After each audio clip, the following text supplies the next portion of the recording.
I landed with a crash, but thanks to the suit I wasn't hurt.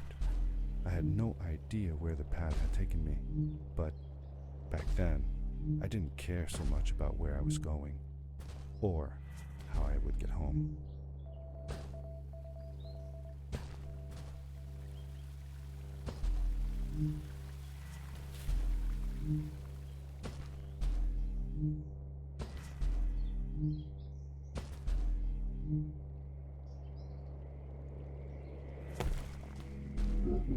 The power core I found activated the suit's grappling device when I picked it up. It must have been left here by my uncle.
These blue lights.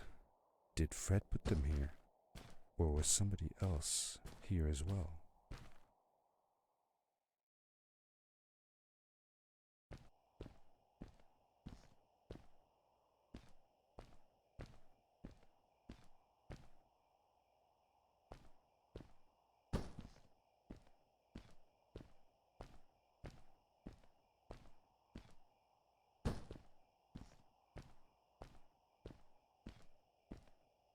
Hello, who are you? You're not from here. Wow, you look just like Fred, but smaller, and with less hair on your face. She knew Fred. I told her that he was my uncle, and that I was looking for him. What's an uncle? I said that I had known him all my life. Really? Me too. I'll help you find him. I'm Madeline. The others call me Mad Maddie sometimes. I don't know why, really, but you can call me Maddie. You've never been to the village, right? Let's meet over there in the square. I'll show you around. I bet you can get there easily with your suit thing. So, I'll see you there. I couldn't believe it. An underground village inhabited by frog people, or more like salamanders. Either way, they walked like humans, they talked like humans. How was that possible?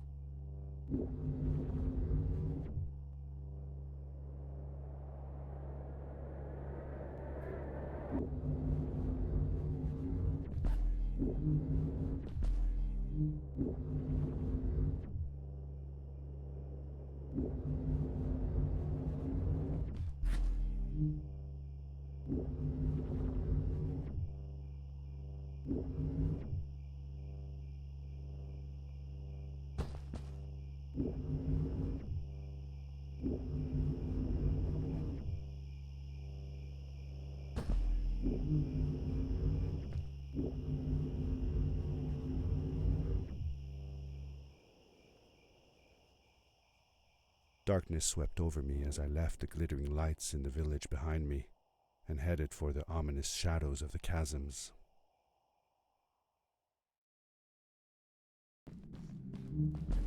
As I entered the chasms, it struck me how much darker it was in there. The shadows were black as ink, and although I tried not to be afraid, I couldn't help but shiver. Was it the darkness that frightened the villagers as well? Or was it something else?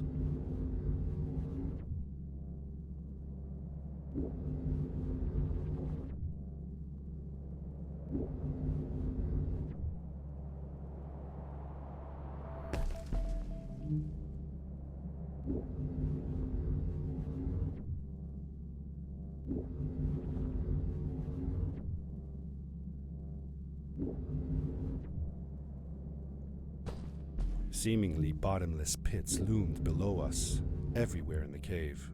The further we got, the more I felt like what faint light existed down there was getting fainter. I was really glad that I wasn't alone.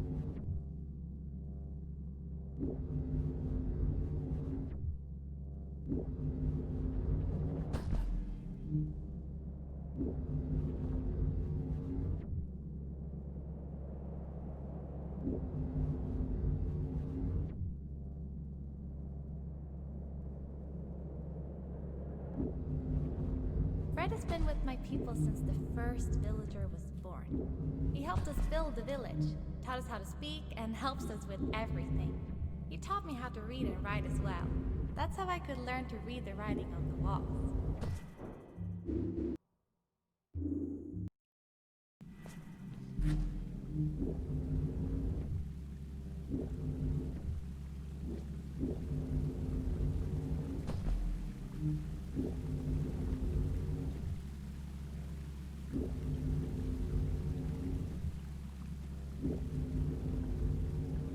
Yes, we did it! You're awesome. I knew you had it in you. That was close. We had made it through, and I felt like nothing could stand in our way of finding Fred. Oh, another one. This one says, "Welcome home."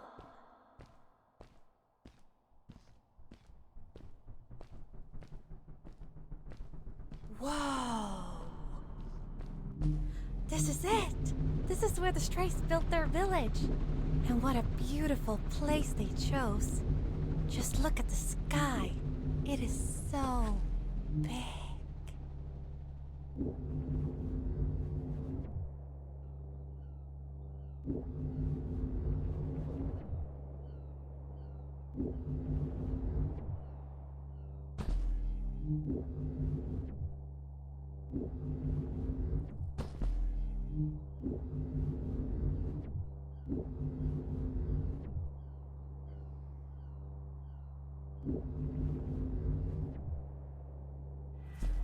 Along my journey, I had seen many pieces of floating rock, but here they were much bigger. Some were big enough to fit whole villages. How was this possible? Maybe it had to do with the crystals that seemed to be everywhere. If the legends were true, the stray civilization was younger than the village. Yet, they were making great progress. They invented crystal-powered machines, produced their own fabrics, and built houses out of bricks and stone. It was like A civilization was forming before my eyes.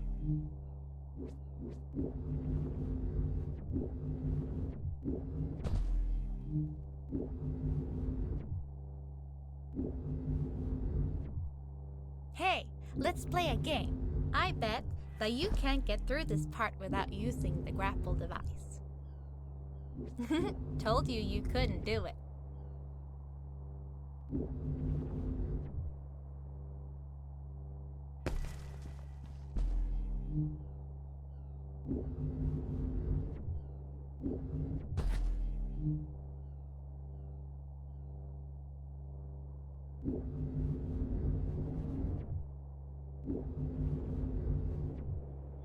Oh, what's that? The boots! Look! Couldn't you wear those? With this addition, the suit felt at least 20% cooler. Sweet! Now you gotta try the map. Whee! This is awesome! It was awesome. I don't know how to describe the feeling of bursting through the air like a bullet, so fast that my eyes watered and my belly was full of butterflies. Never fully in control, but still feeling like the coolest kid in the universe. I guess I just described it, didn't I?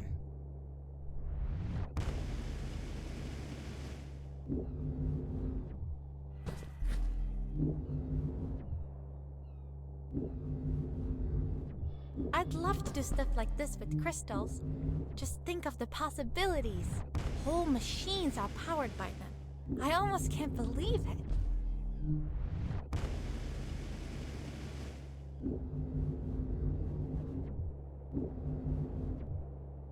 A great, icy mountain loomed before me, and I felt a chill run down my spine.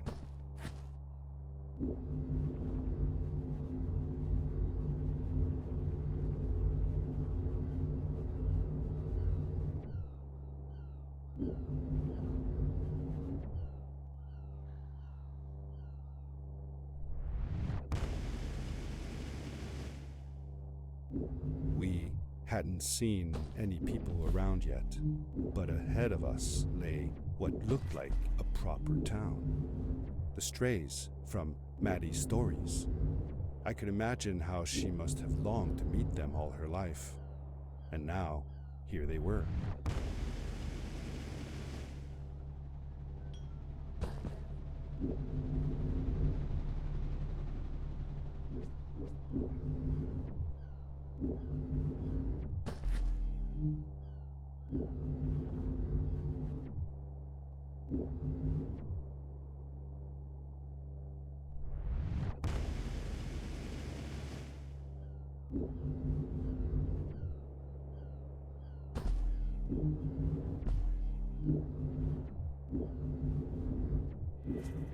Maddie was silent for a while.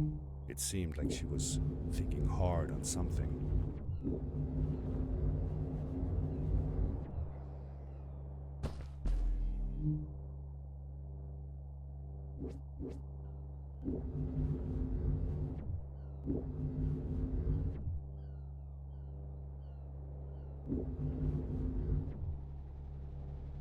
Quickly, grab a hold of that crate.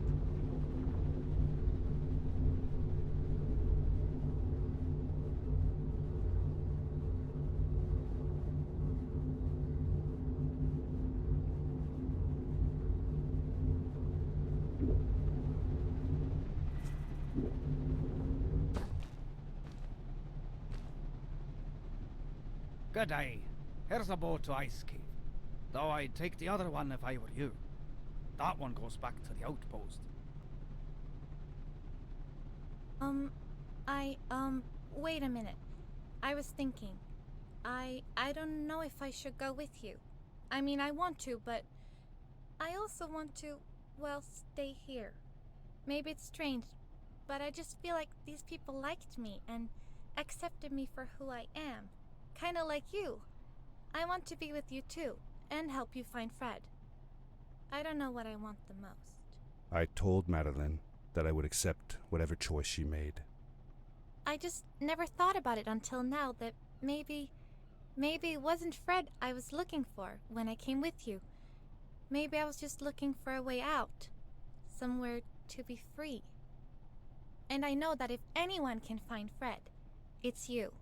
If you meet him, when you meet him, tell him to come see me, okay? I promised. Thank you. I'm glad I met you. And it won't be the same without you around. Goodbye, friend. I said goodbye to Maddie, and I had a feeling that this was the last time I'd see her. But even in this sad moment, I was happy for her. She had found a place where she belonged. There was a dampness in the air that reminded me of the hot summer nights back home. But as the sun was setting, I could feel the chill creeping up on me, and the path we were traveling on seemed to lead us into a second ice age. Winter was coming.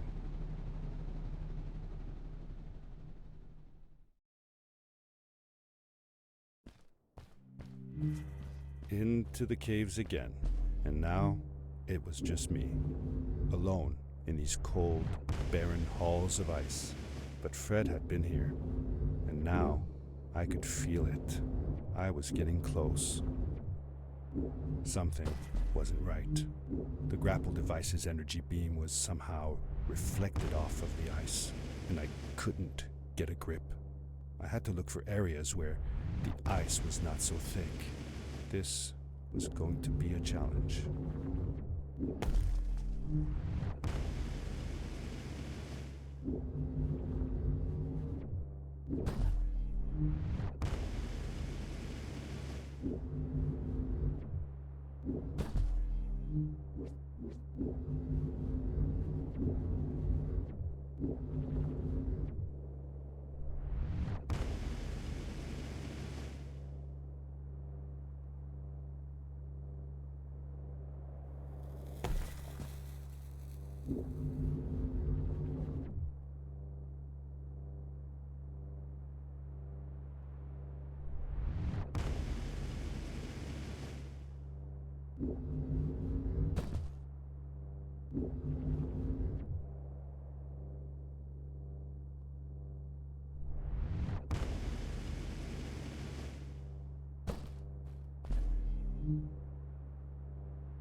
I found another one of Fred's campsite, noticeably newer than the others. The fire was still smoldering, and I could faintly pick up the smell of the aftershave he always used. I was closing in on him. I could feel it. He had left some tools behind that I could use to repair my boots. That should do it. Good as new.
It was dark all around me, but there was a light at the end of the tunnel. Hello? Nephew? Uncle Fred, I finally found him. My little boy. I'm glad to see you. I said that I found the suit in his workshop and that I came looking for him.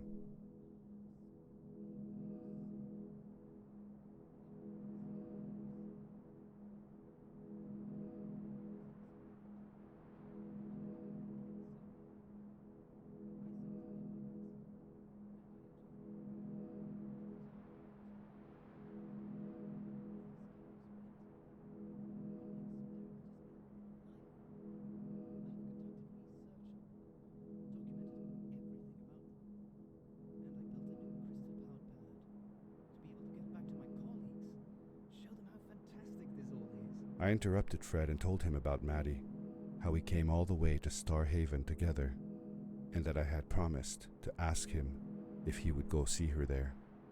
Madeline. My little Maddie. I should have taken her to see Starhaven long ago. She was always so curious about the strays. I left her. I wanted to protect her. Or rather, protect myself from losing her. I've changed my mind. I'm not going home. What does research or praise matter when I can be here with these creatures? They need me. And it's just as well. I don't trust this pad for more than one ride anyway. You need that ride. I didn't want to go home, and I asked if I could stay with him and Maddie instead. I'm sorry, nephew. As much as I enjoy having you here, you must go home. Explore the world on your own. Have your own adventures. I reluctantly agreed to go home. I was going to miss my uncle. I will miss you too. But I'm sure you'll do phenomenal on your own. And don't worry about me or Maddie. We'll be fine. The pad is yours, boy. When you're ready.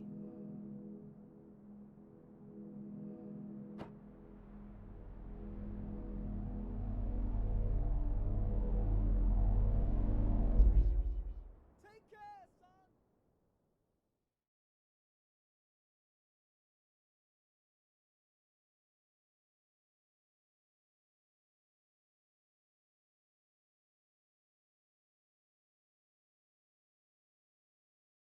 The end. Now, good night, sweetie. Wait, Dad. Does that mean Fred is still there? Who knows? That was the last time I saw him. Don't you miss him? I do, sometimes. But I don't worry about him, because I know that wherever he is, he's on his biggest adventure yet. Dear Fred, today I step into the lobby of your house for the last time. My daughter asked me to tell her about an adventure, and I came to think of you. Your house looks just like my mother and I left it years ago. After you'd gone, I was sure she was going to throw out all your stuff, but she just cleaned up. We made you a small memorial. For a while, I came here every day, just like I used to. Sometimes I could even faintly hear your voice, calling from the observatory, asking me to get you this tool or that. I never told my mother about that day. I don't think she would have believed me. Can I believe it?